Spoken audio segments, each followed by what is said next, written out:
Assalamualaikum warahmatullahi wabarakatuh. Bismillah, walhamdulillah, wassalatu wassalamu ala rasulillah, wa ala alihi wa sahbihi wa man wala. Ahibati, hafizakumullah, kaum muslimin yang saya cintai karena Allah. Semoga Allah subhanahu wa ta'ala selalu menjaga kita. Video ini berjudul tutorial menelpon anak di pesantren. Ahibati, hafizakumullah, kaum muslimin yang saya cintai karena Allah. Semoga Allah subhanahu wa ta'ala selalu merahmati kita. Video ini saya tujukan kepada para wali santri yang anak-anaknya tentunya di pesantren, terutama di pesantren Intan Ilmu Barito Kuala, Kalimantan Selatan. Terutama wali santri yang baru pertama memasukkan anaknya ke pesantren, dan terutama lagi baru pertama menelpon ataupun berkomunikasi baik lewat telepon, video call, atau yang semisalnya dengan anaknya. Maksudnya jadwal pertama. Ya, seperti santri-santri saya sekarang, karena baru ditarik dari rumah ke pesantren, maka sudah sebulan mereka di pesantren. Setelah 1 bulan baru boleh dihubungi oleh orang tuanya. Dan kenapa dibuat video ini? Karena waktu menelpon terbatas, mungkin dari 10 sampai 15 menit. Kemudian belum tahu tata cara yang tepat, kemudian efisien dalam menelpon anaknya, maka dibuatlah video ini. Dan perlu diketahui bahwa ini hanya sebatas saran dan nasihat, tidak kewajiban. Tujuan dari video ini adalah agar berkomunikasi dengan tepat saat menelpon atau video call dengan anak di pesantren. Karena tadi waktu terbatas, kemudian mungkin pembicaraan banyak yang akan dibicarakan, akhirnya bingung. Adapun tata cara, yang pertama tentunya salam, mengucapkan salam kepada anak, assalamualaikum, karena kita orang tua yang menelpon, ya.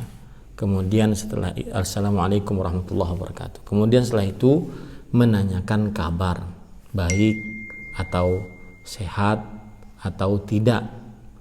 Kemudian setelah itu menanyakan tentang apakah ada keluhan atau tidak selama ini di pesantren, baik itu keluhan makan, baik itu keluhan keadaan di pesantren.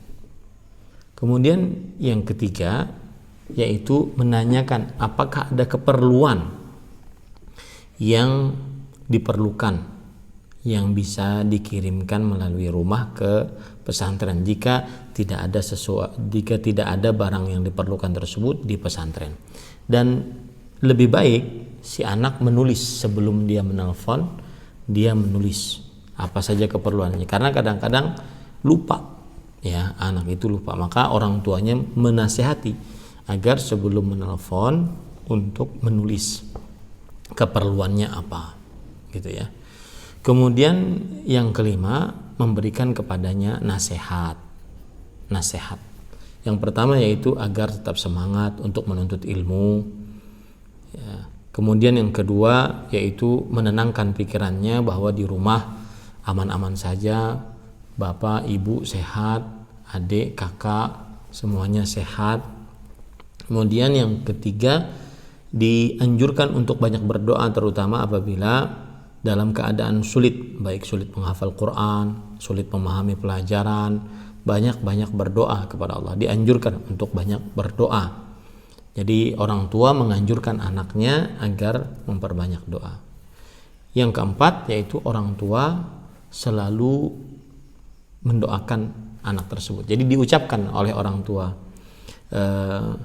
anak, aku bahwasanya engkau selalu kudoakan di dalam sujudku, kemudian di dalam sholat malamku, disebutkan, ya, agar anak juga merasa tenang, kemudian dia senang, ya. Nah, kemudian kesalahan-kesalahan saat menelpon. Ya, yang pertama yaitu membicarakan yang tidak perlu. Cerita tentang rumah, cerita tentang hewan piaraan, cerita tentang tidak sesuatu yang tidak diperlukan oleh sang anak saat dia di pesantren. Kemudian yang kedua, cerita-cerita yang sedih, menyedihkan hatinya. Entah itu apalah, entah itu orang tua sakit lah, orang tua. Dilihat di sini maslahatnya. Kalau seandainya diperlukan anaknya untuk tahu, seperti misalkan orang tua sakit keras atau yang semisalnya, tetapi saya nasihatkan untuk tidak menceritakan yang sedih-sedih. Yang ketiga, cerita yang mengganggu pikirannya.